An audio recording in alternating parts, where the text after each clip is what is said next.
deep. That was way cheaper than expected. That's deep. Yeah. That is- We're over capacity. We had book club that night, and the floor was literally bowing. Like, Oh it my was God. so, like, making music is a way for me to kind of leave a legacy for him, but also for me to leave a legacy for myself. Yeah. And that was kind of the night where tomorrow was really, like, born for real. Yeah. Like, I feel like mental health is an extremely important thing.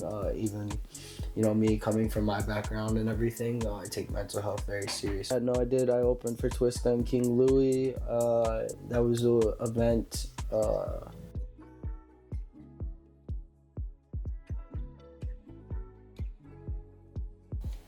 Hi everybody, it's Melly Starz here with another episode of Melly's Couch, and today we have with us Ashtroboi. Yo, what's up, y'all? Yay. Astro here, man.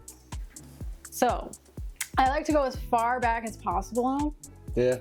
So we're gonna start with you at 13. 13? Yes. Wow, okay. I found that you started singing guitar and drums by that age. So yeah, when I was 13, was when I really started to fall in love with music.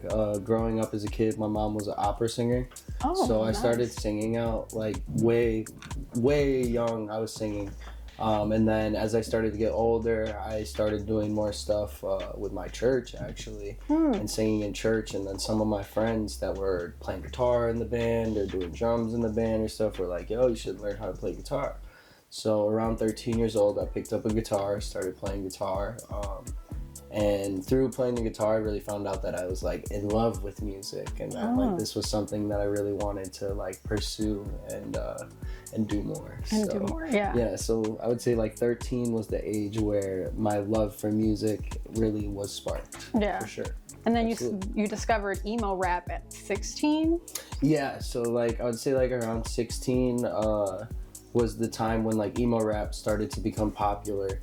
And coming from like a space of like working in pop punk bands and emo rock bands, emo hip hop was something that was completely new and something that, you know, hadn't been created yet. Yeah. So like to see something that comes from a genre that I'm already immersed into become, you know, hybrid with a genre that I've always been in love with was something that was really cool, especially at a time in my life where I just moved back to the Chicago area. There wasn't a lot of people doing emo music. There wasn't a lot of emo bands happening the same way that they were out in the Detroit area where I grew up. And so I kind of had to find my way to doing my own solo work. Yeah. And so emo hip hop kind of opened that lane for me to be able to do solo work and kind of have a space to work on things in my own, you know? Yeah, in your own way. Yeah, exactly. So who were you listening to that really inspired the emo hip hop? So I would say XXX Tentacion is a huge inspiration of mine in the emo hip hop sphere. And I would say he was the one who really inspired me to make my own music. But I would also say like you have Little Peep in there too, Juice WRLD. I don't know, there's a lot of people too, and I mean, even outside of the emo sphere, you have like Playboy Cardi, Lil Uzi kind of like sits on the like border there, Trippie Redd, he's kind of emo, but not really.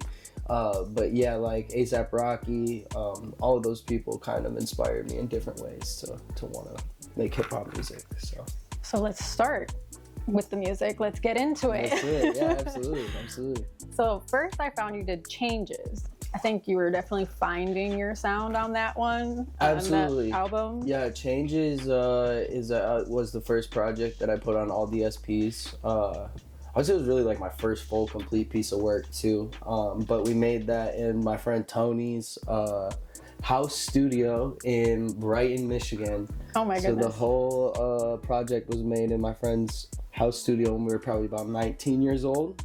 And it took like 2 years for him to get the project done. And so when we finally got it done, we put it out 2 years later, and it's definitely a mixtape more than like an album for sure, absolutely.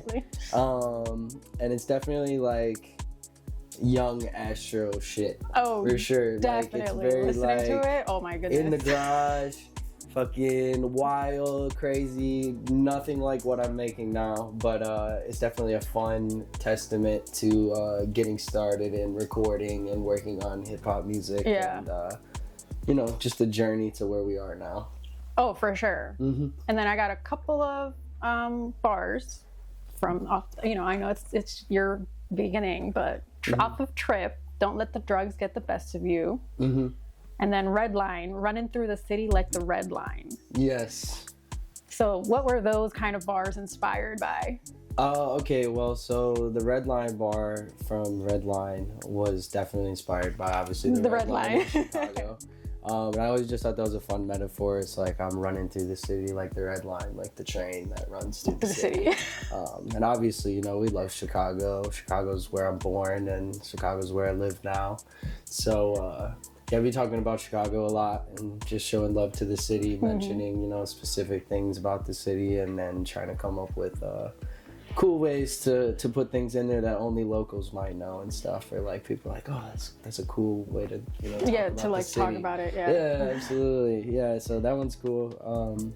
And then Trip, don't let the drugs get the best of you, is about me, kind of, in a way, because I have this disorder called HPPD, which is basically hallucinogenic perception persistence disorder, and it's a disorder that you can get from taking too much acid. And basically it means that you kind of always have like weird trippy vibes. Yeah. If I smoke a lot of weed, it can put me into like a trippy like trance state.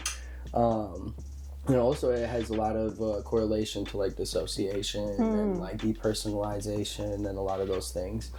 So that song is a lot about like stuff like that. Yeah. Oh wow, It's deep. that was way deeper than expected. That's deep. Yeah. That is deep. Yeah. How do I move on? No, I'm I don't kidding. know, but we're gonna do it. We're gonna do it. We're gonna keep it going. We're gonna keep it going. We're gonna talk about Space Ranger, which you said is like your alter ego. And then the album is like themes of distance, self-discovery, kind of. Space Ranger is an interesting one because it's like definitely touches on a lot of themes of like that for sure, like self-discovery, me kind of finding my path in like becoming an artist, you know, stamping myself in the scene, and also just kind of finding my way in general.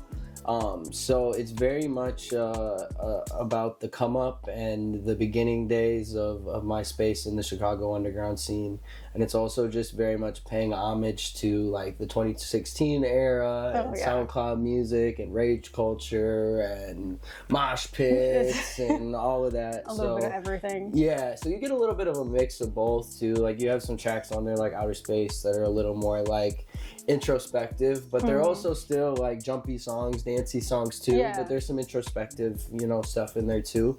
And then you have songs like Revival too, which are just like complete mosher, crazy. Like that song was just written for fun. Literally. Like there's not really any deeper message than that. So for sure. Yeah. And then you did a album release party kind of thing in March of 2024 for it. So how was that? Why did you decide to do it? So Space Ranger album release party. Walt had done an album release party prior to that. We did an album release party at Enjoy, and it was one of the earlier Tomorrow shows. And it was one of the best shows we ever threw at that point. It was the best show we ever threw at that point in time. We filled Enjoy up with probably like 60 or 70 people. Like you couldn't even really walk around in there. And 60 to 70 people at Enjoy. And we had a mosh pit in Enjoy. The whole Enjoy jumping, literally. That shit was amazing. That's awesome. Yeah, it was amazing. So yeah, shout out Mims too. Shout out all the people over at Enjoy. We love your space. Yeah. Go support Enjoy.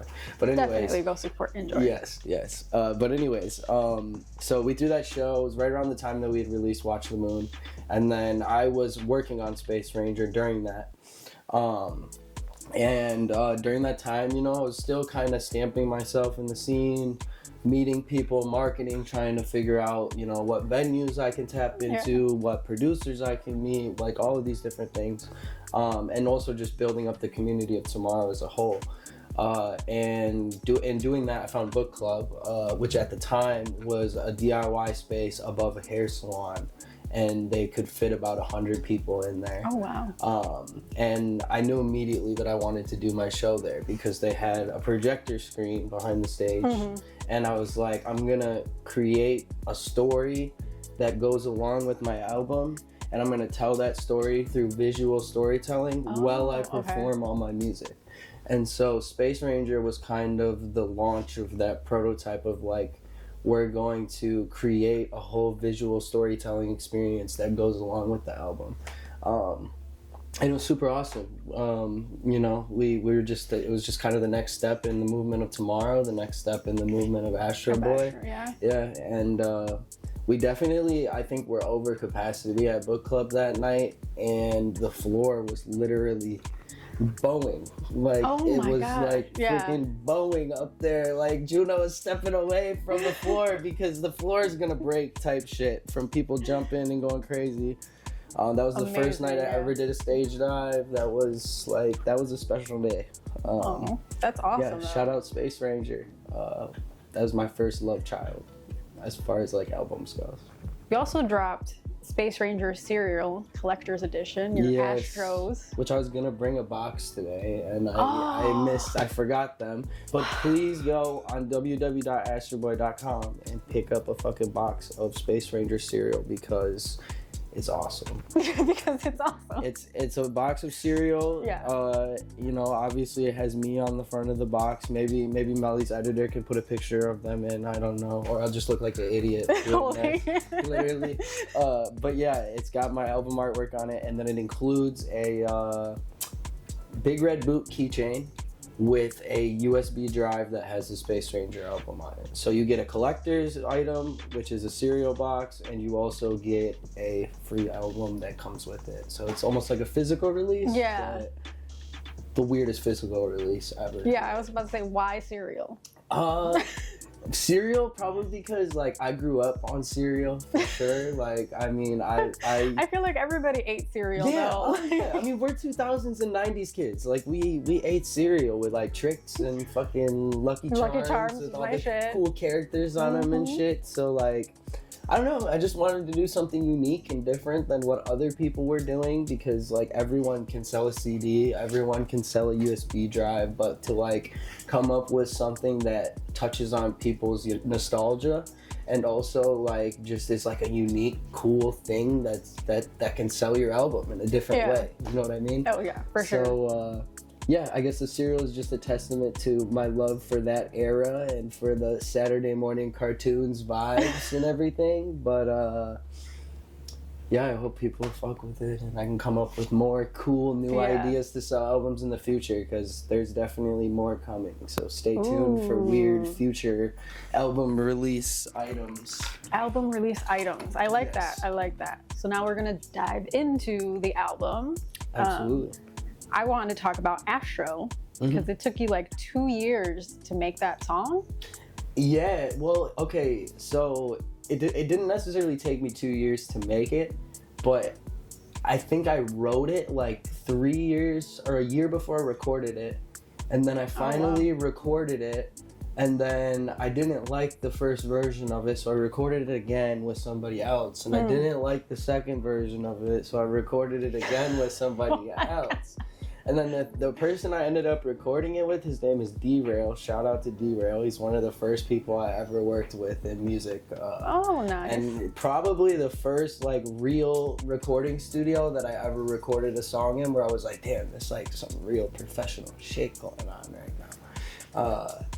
And yeah, so he did it and we got it out. But yeah, it took like 2-3 years for me to finally get a product that I was happy with. And most of that just comes with the lack of me like knowing what people to tap in with and meet and get to know in music, but it worked out. And it definitely did. Worked out. Yeah, the song's out there. It's been out there for 2 years. It's been out there. It made it to the album. It made it. It took 3 years, 2-3 years, but it made it there. Yes. And I put for the bars that stood out to me: steady pushing peace, and then out in Wicker buying shoes. Yes. Wicker Park, man. back in the day, like 2018, 2019, me and my friends used to just go to Wicker Park like all the time, just to walk around and just do whatever. It was just kind of the vibe, the spot. Just chill. Lots of art, lots of fashion, lots of unique things. Like, it was almost kind of like the mini Soho of Chicago. And it still is kind of today. Yeah. I feel like Wicker's lost a lot of its charm and a lot of what made it super unique at the time. And I feel like Logan Square is kind of almost taken up those shoes in time. Now it's kind of more bougie over in Wicker Park. It's not as like, you know, hip and cool and like progressive. It's more bougie now. Yeah. But yeah, at the time, Wicker Park, that was the only place in Chicago to go to get cool shit, for real. Like, if you wanted some cool fashion shit back in the day, that was kind of where you would go. And like, even then, we didn't have any like stores like Bape or Supreme or fucking 2nd Street or Round 2. You kind of had to just like find that shit. Yeah. It was like a pilgrimage, or you had to go like wait in a line somewhere, and you'd be like there for like 6 hours, and you'd still leave with no shoes. And like, it was just different. Like, streetwear culture was kind of a different thing back then. But Wicker Park was definitely the capital of that shit at the time. So what do you think the capital is now? Would now, you say Logan? For streetwear? Yeah. I would say streetwear kind of has become so big that it's kind of all over the city now. You have a lot of it in Wicker still, a little bit in Logan, and then definitely like Gold Coast has a lot of streetwear stuff now too. But I would say it's just like, it's just not the same in any way. Like, it's so popular now that it's like, what used to make it cool being so small and everything, and like, oh, I got this from my uncle who lives in Japan, and if you like, you know, it's just, it's so much easier to obtain these things now because it's all over the city, which is cool. I'm here for it because that's what happens with cool shit. Exactly. You know? It just gets bigger and bigger and bigger, and then the next thing comes along. But I would say it kind of just is, you know, the whole city now. Yeah. Just kind of onto it. Yeah. Yeah. No, it's more accessible. More accessible. But I would say that the art culture and the hipster culture and all of that stuff, that definitely moved to Logan. But I would say that's more on like a music art side. Yeah. For sure. Yeah. And food too. Like a lot of like the good food spots and smaller mom and pop food spots that are like cool are in Logan nowadays. Yeah. Like towards that way. Humble Park too. Yeah, Humble Park definitely is. Is, you know, not up and coming, but like I think it's up and coming, but it's in a good way and a bad way. Yeah. Just put it like that. We'll leave it like that. We'll leave that open-ended. Interview. But yes, Humble Park is definitely up and coming. Okay, so. Yeah, for sure. I didn't want to be the one to say it. Yeah. Next up, Super Saiyan. You did this song with Walt from the Future. I wrote down that it was like an angry song. Like, that's what I got from there. Like, angry vibes. No, what's going on? Angry vibes. Super Saiyan is a low-key like diss at people who be talking shit and don't be doing anything themselves. I'm gonna leave it at that because I'm not gonna get too specific. Yeah. But people who like to talk a lot of shit, talk a lot of game, but don't like to get outside and actually put the work in. That's what Super Saiyan's about. Mic drop. Mic drop. Yeah. Next up, we have to talk about Fit In with Lazy, because you guys have like a super cool music video. Yeah. I love that music video. Absolutely. You guys have clowns, the Anti-Clown Association. Yeah, Fit In, man. Yeah. Fit In's with Teddy super Bam catchy. Productions too. Yeah. Absolutely. Yeah. No. Fit In's a super fun one.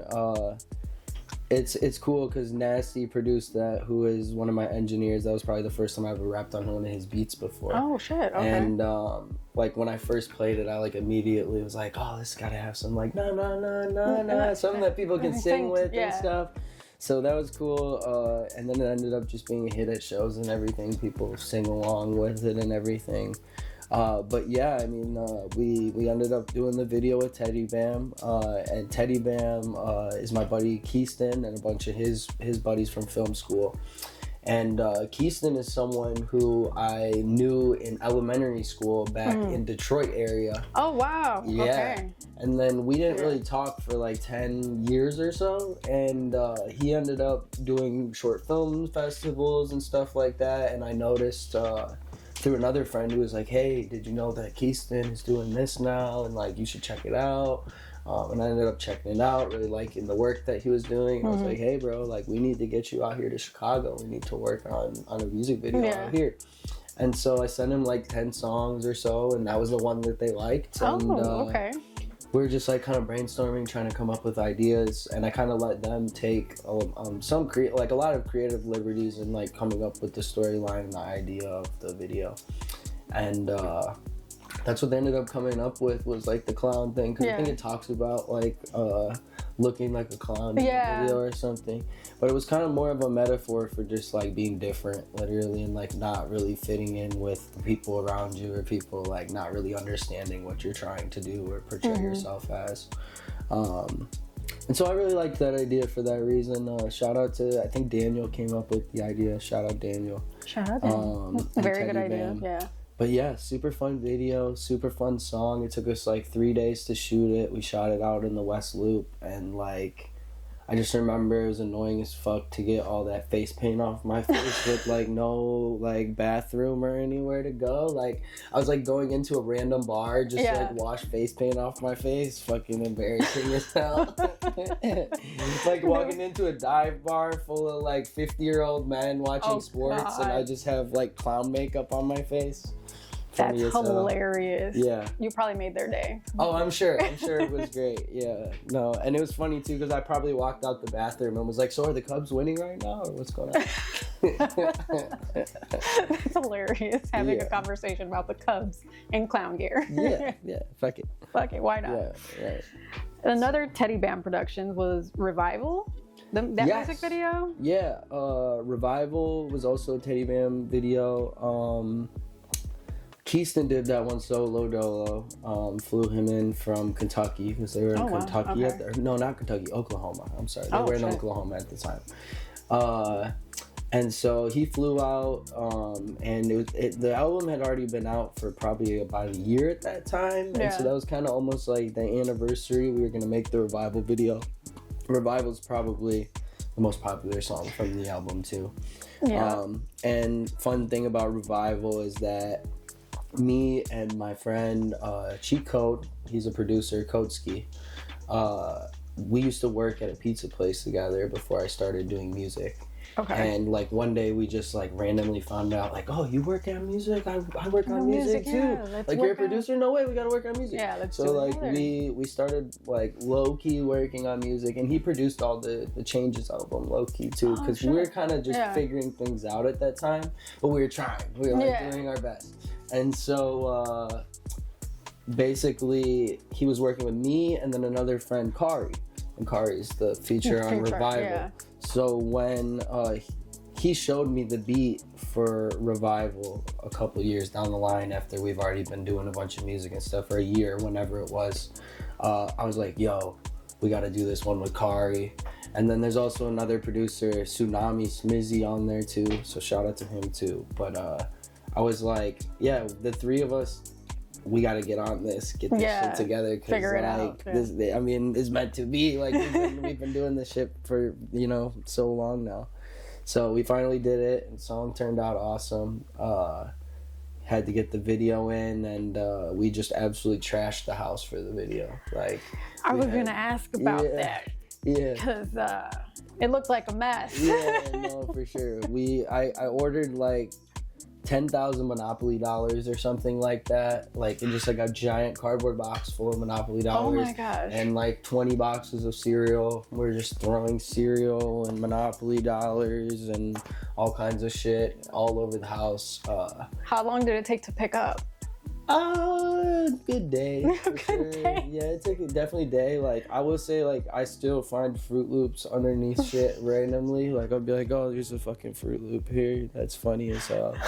That's hilarious. I know, literally, they just be hiding. And Monopoly dollars too. Like, I'll look under my fridge and there's just like a Fruit Loop down there, Monopoly dollar. I'm like, oh, nice. Went all out for it though. Yeah. Definitely like paying homage to like Chief Keef and shit too, like the old like Chicago style music video, like being in the house. Yeah. Yeah, definitely. That's revival, man. Also, fun fact about that video: all the VFX were done by the same guy who did one of Yeat's videos, One Reason Paris. I don't remember the name of the song. And then he did the Too High video for Ken Carson too. Shit. Okay. Yeah. Look at you working with all the professionals. Shout out to Nighttime. Shout out to Keyston. They did a great job on that video. Oh, for sure. Yeah, and the song is awesome. And when you guys perform it, oh my gosh, everybody turns when up. we perform it, that's the song to perform for sure. When you come to an Ashtroboi show, just when that one comes on, expect people to start pushing each other around and me potentially to jump on top of you. You gotta hold me up and shit. But yeah, just be prepared for that when that shit comes on. And if you're not ready for it, I'm sorry. If you're afraid, just go to the back of the room. But yeah, I did that. Yeah, that's okay. I was just like, oh. Some people don't want to be right at the front where motherfuckers is trying to trample each other, you know, and that's okay. That's okay. I was like, this is great, but I know what's coming, so I'm gonna be back here. Yeah. I'll watch you guys. You're an observer. That's not where I participate. That's not where I thrive. Right. No, for sure. Absolutely. Then you have chapters. Which is like such a vulnerable and emotional album, I would say, for you. Absolutely. It's hard to kind of dissect it because it's so vulnerable. But we're gonna start with the release party at Book Club, which was April 2025. Let's talk about that first, and maybe before we dive deep into the actual contents of it. Yeah, absolutely. So yeah, Chapters is my magnum opus. Chapters is the story of my life and the reason why I, do everything that I do. Definitely was something that I needed to make sure I threw a proper, show for a release party. And it just happened to be that Book Club was moving into their new space around the same time that I was releasing the album. So I released the album on April 27th, and then the show was on April 27th, which is my birthday. So it was my 25th birthday. So I felt like it was a good time to do something definitely. like that. Perfect timing. Yeah. And so we threw the show on my birthday at New Book Club, and they have like very nice LED screens at New Book Club. If you haven't had the chance to go over there, do it and check it out. But yeah, so I basically made a nice long visual storytelling situation, almost similar to what I did for Space Ranger. And I was able to include a lot of home videos and narration and just personal, storytelling and speaking on my life and the songs and trying to just basically put that message out in a live performance way. Yeah. It was really awesome. I feel like it had a really big impact on everybody who came out and checked out the show. But yeah, it was a super awesome night. Lots of people came out, and I feel like it impacted a lot of people, which was the goal of all of it. So, yeah, definitely. Yeah. So let's kind of get into it now, or as much as you want to get into, because like I said, I know it's a very vulnerable album, so. Absolutely. No, I'm ready to talk about it. Okay. We're going to start from the top. Go Away with K Nasty. Go Away. So Go Away is basically about people who are toxic to you. People who drain your energy. People who don't do you any favors in your life. And so Go Away was one that Nasty started working on actually at the studio. And he was like, hey man, like, I'm working on this pop punk song. I just started it for fun after a session the other day, but you might want to hop on it. It's kind of fun. And he showed me it, and it was just the beginning part with his verse on it. I was like, bro, like, I love this. Yeah. Like, please let me hop on this right now. So he did, and then I liked it so much that I wanted to put it on the album. But yeah, it's really just about letting go of people who you're attached to that are not doing anything good for you and only making you less of a good person. But not only that, being okay with that and accepting that feeling of like, okay, I realized that this was hurting me, this was wrong, and that like there's empowerment in being able to just say, okay, I'm done. Go away. Enough. Go away. Yeah. I like that. Absolutely. It's very simple. Yeah. Go away. Yeah. And if you need to get away from somebody, then just tell them to go away. There you go. Midwest, because I wanted to bring this one up because this kind of talks about like Chicago and Michigan and like moving back and forth kind of. Absolutely. So how was that for you? Like, yeah, so moving back and forth from Michigan and Chicago. So just to set it up, started in Chicago, was born here, lived here till I was 5, moved to Michigan when I was 5 years old, and lived in a town called Milford, Michigan. It is about 30 minutes outside of Detroit, and I lived there till I was 14. When I was 14, we moved back to Naperville area, and then I've been back in the city for about 2 years now. It was hard. It was very difficult. I would say I really enjoyed my childhood in Michigan. Yeah. We lived in a house with a big yard and a lot of forest space and everything. But coming to, Naperville from Michigan was very difficult because it wasn't like anything I had ever experienced before. People were nothing like me, and I didn't really feel accepted there. And I didn't really understand where I was going or what I was doing or who I was at the time either. So just being in a space where I felt like I couldn't thrive and where I couldn't get things done was very difficult. But once I was, about 18, 19 years old and driving and everything, I had the opportunity to come reconnect back here in the city. And being back in the city and being able to be around here, meeting people in the scene and just engulfing myself in Chicago's culture has been one of the best things ever. So I guess what I would say about all the moving around and being in different places is that it was difficult and confusing and hard to understand, but I think I finally found my way in a sense. Yeah. Being able to come back to the city and spread my wings here and be around people that are like me and like-minded and have the same goals and the same intuitions as me. So yeah, I'd say I have a lot of love for Michigan, but I definitely belong here in Chicago, and I could never ever live in a suburb ever again. There we go. Yeah, there you go. Put it all into what it is. You're all in for the city. Yeah, pretty much. I'm all in for the city or the middle of nowhere, but nothing in between. Nothing in between. Yeah. It's one or the other. It's one or the other. Either no neighbors or all the neighbors. Literally. Yeah, I know that might make no sense to some people, but I promise you it makes complete sense to me. So as long as it makes sense to you, Yeah. I'm sure it makes sense to somebody else. Yeah, I'm sure. Somebody else feels that same way. Yeah. They sure do. Yeah. Let's talk about memories. For sure. Memories was the first song I wrote for my brother. My brother passed away when I was 15 years old from suicide.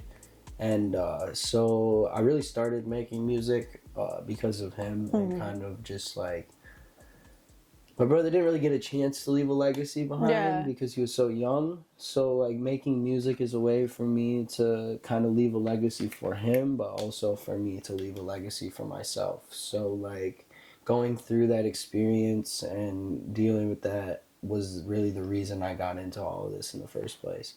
But Memories is really just a tribute to him and a tribute to the fact that even though it's difficult to, have to live with, this situation, that holding on to the things that make me happy and are joyful about that is the reason I keep going. And I know that I need to do things that would make him proud. Yeah. Because if I wasn't doing any of this or doing whatever, then I would just be wasting my time, and I know that's not what he would want either. Yeah. So, Yeah. Memories is kind of a testament to that. Yeah. For sure. For sure. And then the cover art is from his sketchbook. Yes. Yeah, Yeah. absolutely. Yeah, his my brother was an artist. He drew cartoons basically, and so the cover art is out of his sketchbook. It's two drawings that I took out of his sketchbook and made into vector images. And they're drawings of me and him. Yeah, so super cute. I actually want to get a sleeve of all of his drawings, like a tattoo sleeve. Yeah. So someday I'll have that. But he has a couple big sketchbooks just full of all different cartoon characters and stuff that he would draw, all original cartoon characters. Yeah, like his from his brain. Yeah, right. Just original cartoons that he was drawing. So that's so cool. Mm-hmm. Yeah. And then you also have a music video for it. Yes, yeah, and I it do has have like a music footage video. from like you guys as kids. As kids, yes, yeah. So there is a music video for Memories, and I think that was the second music video I made after Jupiter. And so, yeah, me and oh my goodness, I'm blanking. Yeah, I don't know. We just made that music video, and it was J-Ward Films. Sorry, shout out J-Ward Films. We made that one out by the Museum of Science and Industry, and he also put a bunch of home video and stuff in there. Super fun, cool video. Yeah, and it definitely a good tribute to my brother. Yeah, definitely. I like the TVs. We did the thing with the TVs and like the green screens on the TVs. Yeah, check that one out. Yeah, that one's a special one. It's a very special, definitely. And I think it's like, because it's a tribute, I feel like it shows everybody more of like you. Like it's like your heart. Here's my heart in video form. Absolutely. I guess, in a way. Absolutely. So then you also have the other one, Long Live Rilla. Yeah. So, which was like about another brother gone. Yeah. Is what was I wrote down. So yeah. So Long Live Rilla is a tribute to another friend. His name is Ari Clark, and he was a rapper as well. He went by Rilla. So he came and visited me a few months before he passed away. And I was like, man, I really want to go to the studio with you guys. I want you to check it out and whatever. And originally we thought we weren't going to be able to get into the studio, but we ended up getting into the studio last minute. And we get there and whatever, and we're all chilling and getting settled in. And I'm like, okay, who wants to make a song? Like, let's make a song, guys. And everyone's kind of being shy, and they're like, no, I don't want to make a song. Whatever. So I'm like, all right, whatever. I'll start making music. I'll hop in and start going. So I started making music, and just hopped in the booth. And at the end, like, I'm pretty much done with the song. And my friend Ari's like, hey, man, can I just, like, add something to it real quick? I want to add something. I was like, all right, yeah, bro, hop in, get in, add something to the song. So he hopped in the booth, and he added that first part at the beginning. And then that was the last time I ever saw him. So the song, yeah. So it's definitely a tribute to him, but also a testament to just, my disgust with the world's selfishness and like greed and like people only really thinking about themselves. Because Ari was murdered, so like it's just it's a different kind of situation where it's like there's a lot of anger inside for that person feeling that they have the right to do something like that in the first place. You know what I mean? And so R.I.P. Rilla is a tribute to my brother Ari, and also a testament to just how evil the world can be as well. Yeah. So. Let's move on to Jupiter, which is not as sad. Crazy. Yeah, a little bit. I mean, but yeah. It's a little less sad. Yeah. You have a music video for that one too. You're like a ghost. Yes. Behind you, you're at like outside. So tell me about Jupiter. Jupiter, yeah. So Jupiter is the first music video I ever made, and it was a song I made a long time ago. But I would say, like, context-wise, the song is really just, like, your basic, like, high school breakup song, for real. Basically the vibe of it. And I just wrote it just because it was a good song, for real. And I was like, people can relate to this. It's a good thing. But yeah, like the music video is like me walking around and a ghost following me. Yeah. And it's basically like just the idea of like trying to forget about somebody or something. Like you're a ghost, you don't exist to me anymore, but like, you're still always following. there, Yeah. you're following me. Yeah, and that was Jupiter. And I put that song out along with Midwest. I feel like 2 or 3 years before I even dropped Chapters, but I was just like, I need to like put these on Chapters when the time is right to put out Chapters. But it just like felt right to drop them as singles at the time as well, because I was working on a lot of Space Ranger stuff at that time, but I also kind of wanted to introduce that sound from Chapters a little bit. So Jupiter was one of those like early rollout songs from Chapters. Yeah. Let's put out. And it took you like 3 years to put Chapters together, kind of. Yeah, so Chapters was a project I did not force at all. I didn't like I put any deadlines on anything or anything like that. I would kind of just make music, and then sometimes I would make a song and I was like, this one is very personal and special, and this one belongs on Chapters. Yeah. It took like 3 years to really finally get it all together. Fluid. Yeah, because it like it tells the story of Astro. Right. For sure. Absolutely. Yeah. And then last, I'm gonna bring up Superhero Astro, because it's like about not being able to save the day. Literally. Yeah. Superhero Astro. Yeah. So Superhero Astro is one I wrote on a hike up north. And like I have a family place up in the Upper Peninsula of Michigan that I go to in the summer times, and I like to write music up there and stuff. Oh, wow, that's nice. I go on walks in the woods and on the beach, whatever, and I just listen to beats and just kind of reflect and think, and sometimes a song will come out, or sometimes I'll just have ideas or just self-reflect or whatever it is that I need. And so, yeah, at the time, I guess I was just heavy on my mind was like, you know, you can't force the people that you love to do things that they don't want to do, regardless of whether or not it's going to hurt them or it's good or bad for them.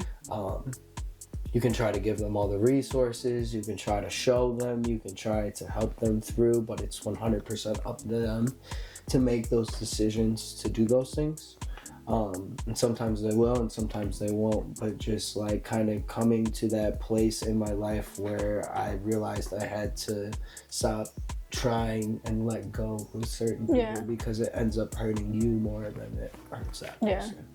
And one of the lines I think in the song, I know in the song, I don't think, I know it's my song. But yeah, no, is you can lead a horse to water, but you can't make him drink. And that's something my mom would say all the time when I was a kid.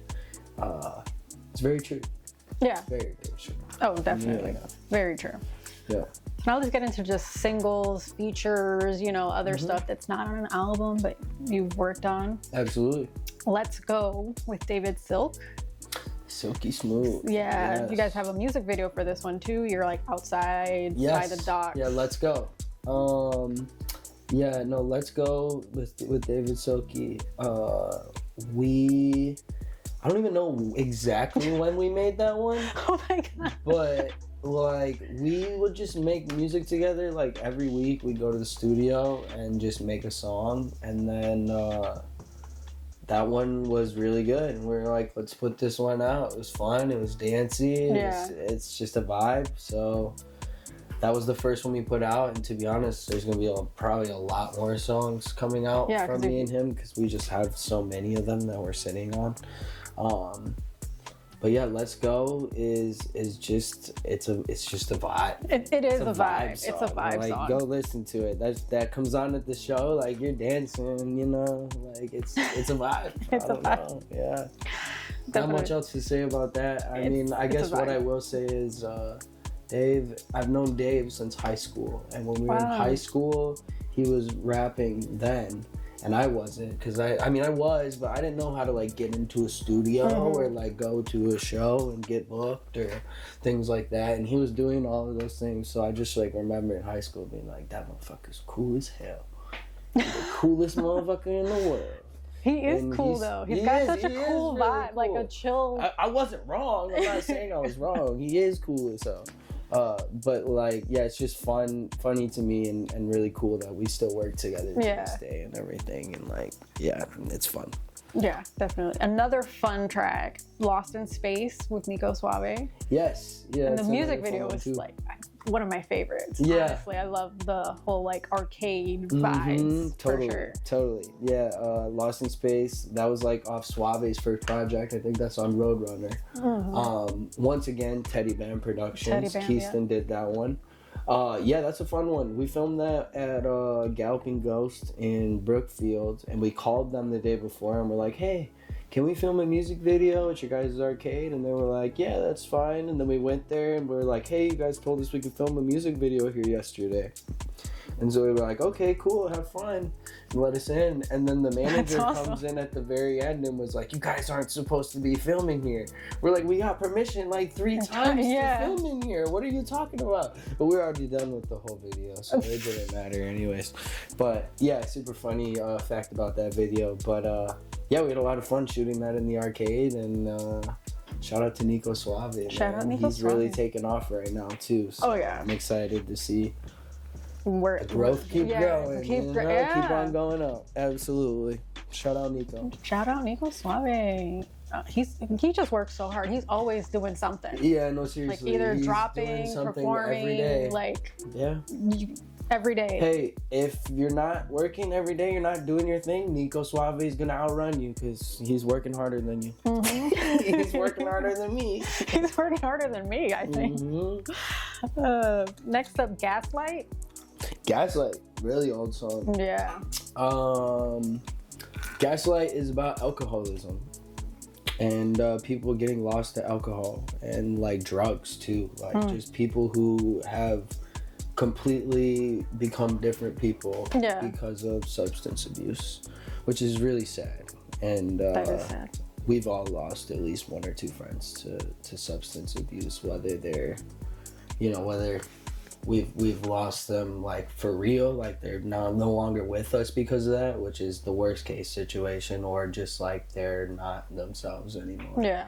And that's what Gaslight's about. So yeah, no music video for that one. No. But definitely still a good song. Good song. Yeah. It's got a very, very catchy hook. Very catchy. One of the catchiest I've ever written, I think, actually. Like, I kind of forgot. Well, you're digging at some memories. Yes, that's what I do. Yeah. Next up, Roses. Roses is a love song. I kind of just wrote it just to write it because I think like I put the beat on and my engineer Jamie was like, I was like, what is this song about, bro? Like, I don't know what to rap about right now. He's like, this is a love song, bro. So I was like, all right, bet, we're writing a love song. And so I just wrote a love song, and I was like, okay, it's a really good song. So yeah, if you need a song to play for your girlfriend someday, like Valentine's Day or something, Roses. Next up, Watch the Moon. Watch the Moon. With Walt from the Future. Classic. Such a classic. Watch the Moon. Another one of my favorites. Yes. Yeah, it's a fun one. Walt sampled I don't even know what the original sample is called. Do you know what the name of the original sample is? Doesn't matter. We talked about it during Kung Pao's interview. For real? There you go. There you go. If you could hear that. That's what it's called. But anyways, we sampled that song that went viral on TikTok, and it just ended up being really, really good. We recorded it, people liked it, and kind of became a staple for our shows. At tomorrow shows and stuff, we'd usually close them out with that song and stuff. Yeah. Yeah, it's a special track. The ending, the outro of that song is super beautiful. Walt did a great job, producing that, playing violin on that. His sister played the cello on there as well. Wow. A whole family affair. Yeah, no, for real. So, very beautiful song, special song. And then we also filmed a whole music video for that, but never came out. I was about to ask about the music video. It's Walt's song, so it's up to Walt to do whatever the hell he wants to do with it. I'm gonna have to ask him. But yeah, you should ask him. Is he coming on too? I don't know. Maybe Walt from the future. He hasn't expressed any interest whatsoever. So he better, so that you can ask him about the Watch the Moon music video. Put him on the spot. His first question when he sits down. So Walt, where's the Watch the Moon music video? First question. Don't care about anything else. Where's this music video? It was a cool video too, and like we put a decent budget into it. So like, I don't know. Oh man. Yep. Questions that need answers. They body doubled me for part of that too, I think, because I had to be somewhere else during one of the filming days or something. That's hilarious. Yeah. That you have a whole body double. That's seriously wild. They like had one of the people on the Teddy Bam team dress up in my costume and have no face shots. So it's like all the shots where it's like my back and stuff facing the camera. It's probably not even me. But the video's not even out. So wait, it might come out, it might not. But if it does ever come out and you see it and there's shots where it's from the back, just back of my head, that's not me. That's a fun fact. We were wearing space helmets, so it was like easy to do. They were like, we can put someone else in the space helmet. And I mean, being a celebrity, man, you know, my time is limited. Very limited. You also did Lose Myself with Walt. Yes. Yeah, we did do Lose Myself. That one I remember less about because it's not Watch the Moon. Yeah. But it's not. Yeah, literally, Watch the Moon is just, that's the one. That's just an epic song. But Lose Yourself was one that Walt wrote. I forget exactly what he wrote it about, but one day he just called me. He was like, hey man, I have a song that I really want you on for the album. And he wrote a verse for it already, and he just had me do the verse. And yeah, I don't know. You'll have to ask him about that one. Well, you gotta come to the couch. We're just, both of these questions are coming to the same conclusion. Walt from the future needs to sit on the couch. Yes, at some point. We're gonna make it happen. We have to. At this point. Just so you guys can know about Lose Yourself and the Watch the Moon music video. Then that's the whole interview. That's it. That's the whole interview. That's the end of the interview after that. After that, literally, just clip that and that's it. Funny as hell. Funny as hell. Now, speaking of Walt, let's talk about Tomorrow. For sure. Absolutely. So it originally was Walt, Lazy, and you. Yes. Lazy's already expressed, his version and, like how he was with you guys and he started Too Good. Yep, he's doing Too Good and he's stuff. Doing Too Good. He's still Tomorrow, though, at the end of the day. Yeah. But anyways. So now is it just you and Walt, like the leaders of Tomorrow, or is it? Well, okay, so yeah, me and Walt break down the structure for me. Yeah, I got you. Okay, so me and Walt and Lazy, basically we weren't throwing shows yet, but we were going out to open mics, going out to events, whatever. And like people in the open mic scene and the event scene at that time were not super like inclusive or interested in outside people coming into their circles or anything like that. So we just kept going to these events and kind of feeling open-ended and not really feeling like we fit in the spaces that we were being put into. So when we met, we were all like, okay, we're all like-minded, we're all in the same kind of time, and I also figured out that Walt lived nearby to where I was living at the time. And so we were like, this just makes sense. Let's get together and figure this out. And basically what we came up with was Tomorrow. We wanted Tomorrow to be a platform for artists who feel like they didn't have a space or a spotlight beforehand to have that kind of space and that stage time and that place to be platformed. And so for about a year, we did a lot of open mics. We did a lot of shows at Enjoy and Sub T. The first show was at Sub T. I believe it was a show in October. And it was kind of like a photo shoot show. We had a photo shoot and people would come through and listen to music and hang out and whatever. And I don't think we had any performances. If we did have performances, it was like only a couple and it was just like smaller. But a lot of people came out. We had like 60 or 70 people came out, and we were only expecting like 30 or 40. So we were like, oh wow, like almost double. Yeah, right. We had a really good turnout, and it was a really fun event. So from there, it just kind of kept going until we, got connected with book club and the Space Ranger show. And then we've kind of moved into not only still trying to stick with our values of being able to create a platform and a space for artists and community leaders and members to congregate and come together and do something as a group, but also to just throw some of the top tier quality shows within the Chicago underground scene. And when I say that, it's not necessarily like trying to outdo anybody, but trying to do something different from what everybody else is doing. And so that's why we started doing the storytelling stuff. I know Walt has some interesting new things planned for May 9th. We did like a murder mystery show for Halloween. But just kind of trying to come up with, different unique show ideas that other people aren't doing.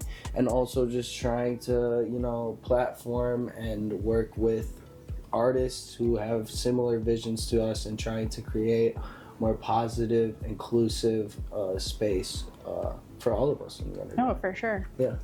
So I wrote down like all the Tomorrow shows that you've done, but you've kind of like glossed over them a little bit. Yeah. The first one I have, aside from the Enjoy and stuff like that, was the first like theme one. Yeah. Legends of Tomorrow. Yes. Legends of Tomorrow. That was like performances and an open mic on that. And that was the one that we did. That was the one with YT, right? I think. I can't keep track of all these shows. Yeah, there's a lot of shows. But yeah, where was it at? What venue? Do you remember? No, I didn't write that one down. It wasn't Enjoy? It was at Enjoy? Okay, well, if it's the show I'm thinking of, then yes, it was at Enjoy. And I think it was YT, Callie Jones, me, Lavender Skies. Oh my gosh. There's maybe 2 other people on there too. It's been a long time. I think Walt performed on there too.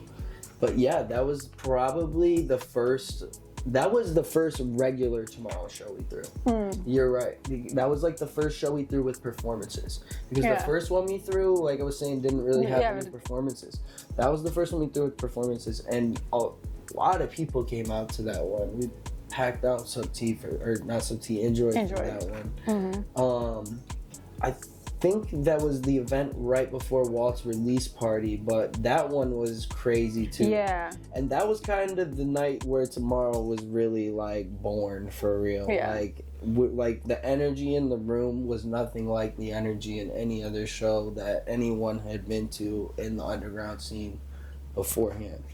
Like the love was in the air. Everyone was jumping, getting lit, moshing in this tiny little dive bar. Yeah. And it's like no one feels any type of way. No one's like, oh, should I jump? Should I dance? Everyone's just letting loose, having a good time, like not even thinking about it.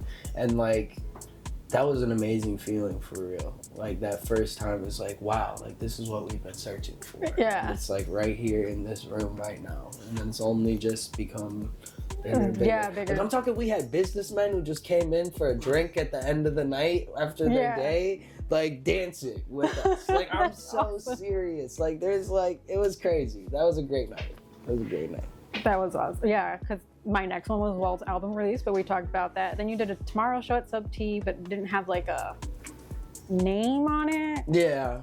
Then after that, you did Tomorrow versus the World, which was like a Summer Smash after party. Yes. We did do that. That was at book club as well. That was the show we did after the Space Ranger release party, the second show we threw at Old Book Club. And I think that was Walt's show. Walt threw that show, but that was a good show too.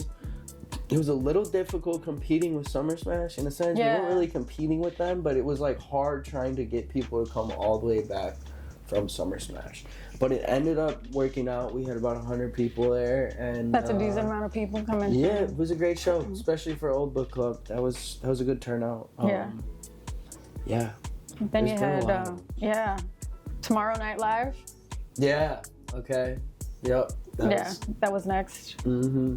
And then you did Tomorrow Year, which was like the anniversary of Tomorrow. So Tomorrow Year was the first show that we threw at New Book Club. And that was just awesome to to be able to throw a show in a venue like New Book Club for the first time was such an awesome opportunity. And you know, just being able to use their screens to you know, do our visuals and everything on LED boards and on a professional stage with professional equipment and with people who actually care about the art and care about the artists and all of that, like everything about that show just felt so right, and it was just like another step in the next direction of making Tomorrow into a global united thing. So yeah, Tomorrow Year was a really special one for that reason. Just like it was the biggest show we'd ever thrown to date as far as like the size of the venue that we had access to and the resources that we also had access to thanks to Book Club. Shout out to Cam and TYG, man, for real. They're awesome. Book Club. Nothing Tomorrow does would be possible without Cam and TYG. So shout out to them. And Tomorrow Mania, that was the wrestling kind of one, Yeah, so we threw a wrestling event. It wasn't a wrestling event. It was a show that was a wrestling event. And we threw that at Bourbon on Division. That was a fun event too. We literally had like decorations. We had like put out like a ring on the stage. The stage like became the performances were like in a ring. And we had like actual wrestlers come out. Like I did like a suplex on this dude when I came out to do my song and everything. That's so cool. It was really cool. It was really cool. Yeah, hopefully we can do it Tomorrow Mania 2. There was a lot of things about Tomorrow Mania 1 that we would have liked to see go differently. So if we can do it Tomorrow Mania 2 at like Book Club maybe this year or something with like more wrestlers and like just really make it into something cool, I think that would be super awesome. But that was a really fun event too. That was a good time. Yeah. And then the Tomorrow Zone, which that was the Halloween Twilight type. Twilight Zone type of vibe. Yeah, so the Tomorrow Zone was basically like a murder mystery hip hop show. We had all of the artists performing on the show as suspects in hip hop murder mystery. We filmed like videos that went along with the storyline and everything. We had clues and stuff. I was trying to follow along, trying to guess who it was. Literally. So we were playing the videos in between the sets and everything, so people could be like, "Oh, who's the killer?" or whatever. And then the winner won a merch package or something, and it was a trick question or like a trick answer, and only one person got it right. I was like, almost couldn't believe that someone even got it right at all, because it ended up like whatever. It was cool. Walt and Mommy Zaddy were the killers. They killed John. Wow! They killed him. Spoiler alert. But it was like a Twilight Zone themed Halloween murder mystery hip hop show. Yes. It's a lot of things. And now, May, you guys are doing like a movie theater thing, I heard. So I can't say a whole lot about it, but Walt is basically planning a movie that he's creating for his show. It goes along with his show, and they're turning Book Club into a movie theater. So make sure you come check that out on May 9th. It's going to be awesome. 11, Mommy Zaddy, B. Serpa, and Walt are all performing. And Walt's obviously debuting his album as well. So it's going to be awesome. It's just the next chapter in another, amazing, journey. That is Tomorrow. That is Tomorrow. Yeah. And then we did this together, the Tomorrow podcast. Yes. What is going on with that? I mean, we have one episode. We do have one episode of the Tomorrow podcast. I feel like it went well. I think it went pretty good. Yeah, I mean, I think the clips did well. Right, so. They did. I mean, I don't see any reason why we won't be doing more Tomorrow podcast at some point. We just gotta figure out when the time is right. Because I mean, I'm leaving the country. Yes, you're going to. So that's why we had to rush to get this interview in. Right. Yes. But yeah, more Tomorrow podcast soon. I'm here for it. I'm rooting for more Tomorrow podcast. We gotta make it happen. Mommy Zaddy on board. Yeah. I'm sure they're down. So. How did you guys come up with doing a podcast in general? Okay, so I've wanted to do a podcast for so long, just in general. Not even a Tomorrow podcast, but just my own personal podcast. So I think that will happen eventually too. It's just like a lot of work to try to do so many different, things, like adding projects to the list. But yeah, I basically just talked about it for so long. I was like, well, we should do a podcast. We should do a podcast. And he's like, no, it's not gonna. It's an extra thing. It's more work. There's so many podcasts. She's right about all those things. Yeah. But some dude at 2112 was like, yo, we have this sick podcast space in here. Like, come check it out. You guys should use it. We did. And we were like, this is a fucking awesome podcasting space. We should do a podcast. So it was kind of just like us testing it and being like, let's try a podcast.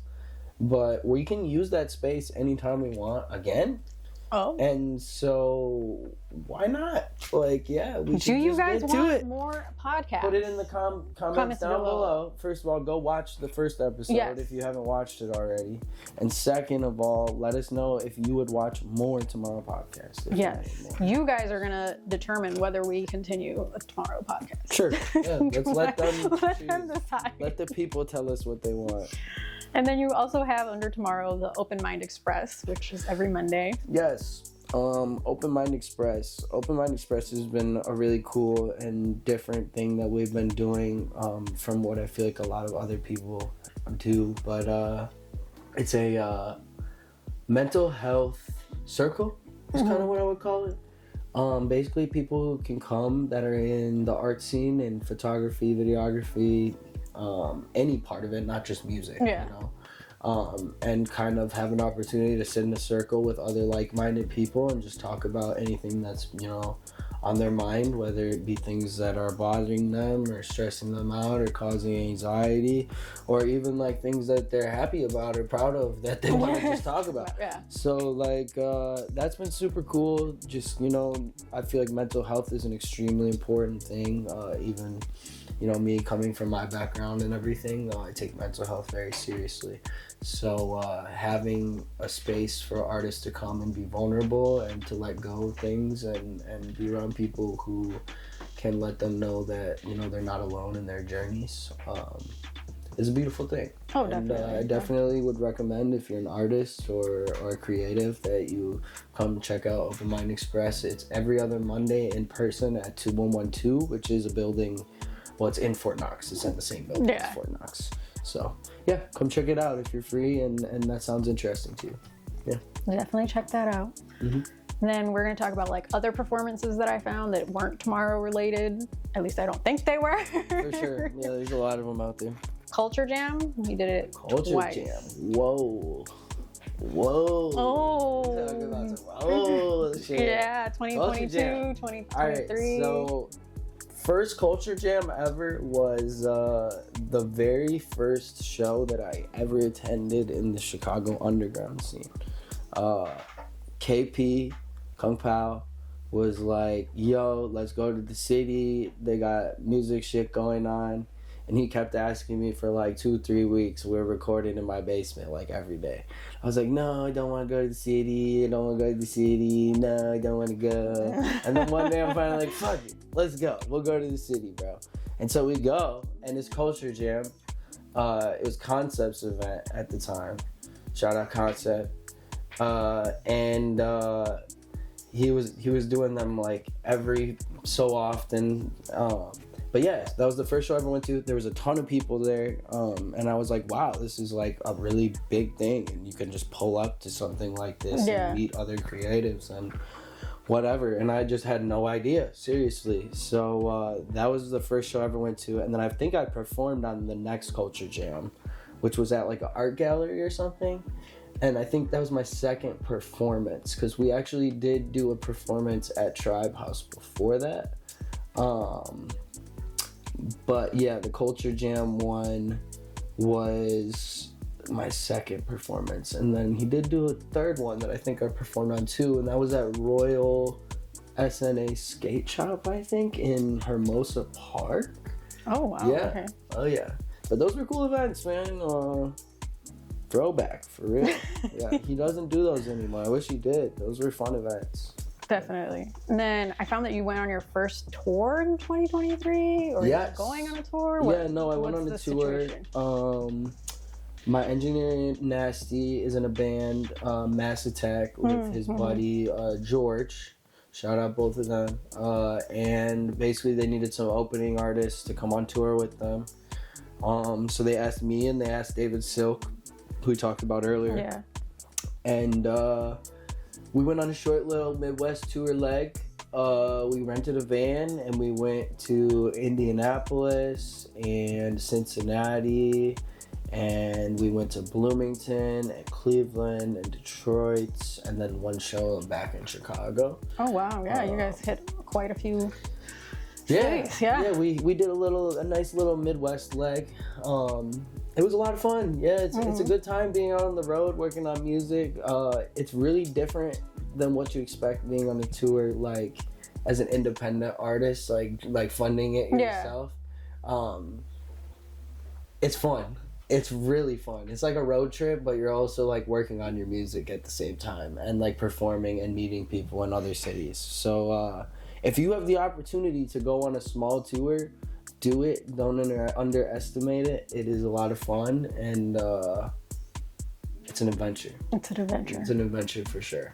10 out of 10 would recommend. Yeah, absolutely. I mean, pretty much we just would pull up to whatever city we were in, and we would go do whatever show we were going to do. Our tour manager would get us to the show, and then we would be done, and we would pretty much just go out to all the bars and then ride scooters back to our hotel drunk as hell. Yeah. And it was great. It was a fun time. And I don't even drink like that. Yeah. But on tour, like... Oh, tour. Like, Melly will tell rules. you, I don't ever drink. Like, it's very rare. But tour, like, fuck it. You know, we have no way to drive either. I'm just, you know. Yeah, fuck it. My friend flicked off a cop on a scooter. We were riding drunk scooter driving. The cop turned his lights on and he flicked them off and drove away. And the cop turned his lights on. Oh, what? He's like, I'm not even gonna bother. I'm over it. It's like, I I'm can't done. even deal with it. I also found that you opened up for Twista and King Louie in July of 2024. Yeah, no, I did. I opened for Twista and King Louie. That was an event at George's Space.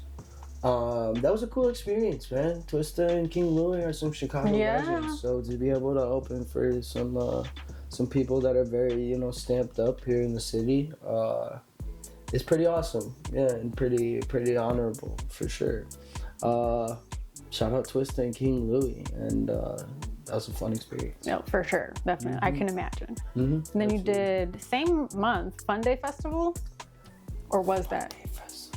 Yes, yeah, with Eek Dog. Yes. So the Fun Day Festival, you were there, weren't you? Yes. Yeah, you were there. That was the time I dropped a bottle of champagne. Yeah, that was fun. So, Fun Day Festival was an event that Ink Dog threw. Shout out Ink Dog and Rap A Lot Midwest. And that was a fun event. I helped host it, and then I also performed. And Ink Dog gave me and KP Kung Pao a bottle of champagne to take home. And I definitely dropped that shit, and it exploded all over the stage and got all over me and got all over Ink Dog.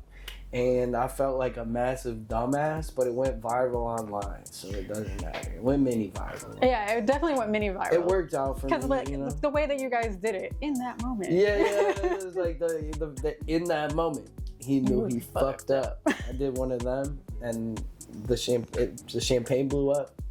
Go on my Instagram. Yeah, you'll find it. It's there. Yeah, it's there. It's there. Yep. Now we're gonna move on to like miscellaneous things that I found that just don't fit anywhere else. Okay, for sure. You made a guest appearance on Black Chicago Be Like. Yeah, I did. I made 2 guest appearances on Black Chicago Be Like. Corporate Business. Shout out to him. Corporate's hilarious. I've been watching Black Chicago Be Like since I was like maybe 17 years old on YouTube. Oh, wow. Yeah, and so after we shot the Jupiter video, the guy who shot the Jupiter video for me was like, yo, I have a connection to corporate. You want to be in Black Chicago Be Like? And I was like, yes, bro. I definitely want to be in that shit. I love that shit. So the first time I was in it, I played like a cop, like raiding like some shit, like we were raiding a building. And then the second time I was in it, I played a shoe reseller who kidnaps Big Twan and corporate. And that was definitely the first one was kind of a small role. The second one was a little bit of a bigger role. But yeah, shout out to them. That was a super fun experience. Super funny. Bro's hilarious. Yeah, that's a really fun fact about myself. Yes. Yeah. Low key information. Very low key information. Yeah. You got to do some digging for that one. Yeah. I also found in 2023 you got radio play. Yes. Yeah, we played Memories on Shade 45 in 2023. Oh, okay. That was really cool. Yeah, I had a DJ who reached out to me and wanted to play some of my stuff on Shade 45, so we got it on Shade 45, and it was cool. First time on the radio. I think that was the first time they ever played my shit on the radio. Have you had any radio play since then? A couple times.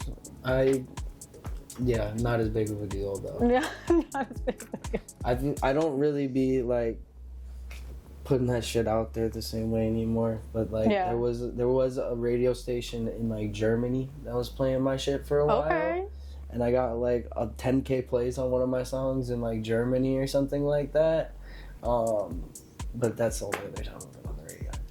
So nothing that I've like put out there and been like, hey guys, my shit's gonna be on the radio again, check it out. Unless you're in Germany. Yeah, well, Germany fans, tap in. Yeah, they're out there. There's a lot of fans in Germany, lots of fans in Japan.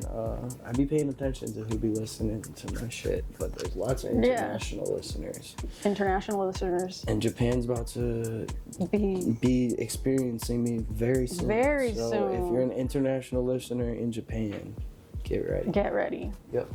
And then you also dropped merch. You have beanies, stickers, posters. Yeah, we have a lot of merch. Yeah. Merch is super fun. Like, I love making merch just because not only is it a way for me to make a little bit of money, I guess. That's like the least important thing about it to me, though. I feel like most artists, when they think of merch, they're like, okay, this is a way we can pay for tour fees or for studio time or whatever. For me, it's like, I want to create something that really expresses what my brand stands for and what makes my brand unique, but also something that when someone throws it on, they feel like fly to at the same time. And it's really like almost just like creating music or creating any other type of art, creating clothing. Like, I'm obviously very passionate about fashion and stuff like that just anyways. Yeah. So kind of making merch just kind of happened naturally. But with my brand and everything, I love to like make shit that's very nostalgic. And we almost talked about that a little bit with like the cereal boxes and stuff. But you know, everything I do is it plays on some sort of nostalgia or something that will bring a memory to somebody. So creating merch is just fun. Just trying to come up with cool ideas to make physical things that people can collect. And then it's also like a way for me to spread my brand too. Like, if someone's wearing my t-shirt, you know, somebody might be, hey, I like your t-shirt. Yeah, where'd you what's get up with your t-shirt? Who is it? Yeah, and you know, it's cool. It's like a free advertisement. Yeah. Yeah. But yeah, I mean, I'm wearing an Ashtroboi shirt right now. And this one's like a play on the Bape shirts. Yeah. The Baby Milo shirts. But yeah, all the shirts and stuff, they kind of have their own thing that goes along with things that I like. So makes sense. I don't know. So we made it to the end. This is the point where if I missed anything, there was something you wanted to talk about, this is your chance. For sure. Any upcoming shows, events? First of all, I don't know. Yeah, I gotta smoke for the end. Hold on, I gotta get high for the end, according to KP. So first of all, thank you to Melly for having me. I had a great time. Before we go, just wanted to make sure y'all know I am working on a project right now, Space Ranger 2. I have a single top of the line coming out in the next 2 weeks related to Space Ranger 2. By the time this comes out, it will probably be out. Yeah, or about to be. Or about to be out. So yeah, stay tuned for that. And then I'm also, we talked about a little bit, going to be in Japan from April 22nd to June 3rd. So going to be working on a lot of music out there in Japan and also trying to get some shows booked out there. So stay tuned for that. And then May 9th, make sure you come out to Book Club for the Tomorrow Show. Yeah, stay tuned for more music videos, more tomorrow entertainment. And thank you so much to Melly for having me today. Thank you. Yeah. Let them know where to follow you. Oh yeah, of course. Make sure that you check me out on all platforms at Ashtroboi. That's going to be ASHTROBOI. That's going to be Instagram, YouTube, TikTok, Spotify, Apple Music, SoundCloud. You can find me on all of those platforms, man. Appreciate it. Thank you so much for coming on the couch. Oh yeah, appreciate it. Thank you. You got your own little 3D printed couch keychain? Yes. Okay, Melly. Thank you so much. No, I appreciate it. Oh, thank you. And thank you to the sponsors, The Lot for providing media production services. Could not do this without them. Shout out The Lot. AG Designs, who does graphics, video editing, crochet. The Ambience Beats, who provides all the beats for Melly Starz content. Remember, tune in next time, because you never know who's going to show up to the couch. You never know.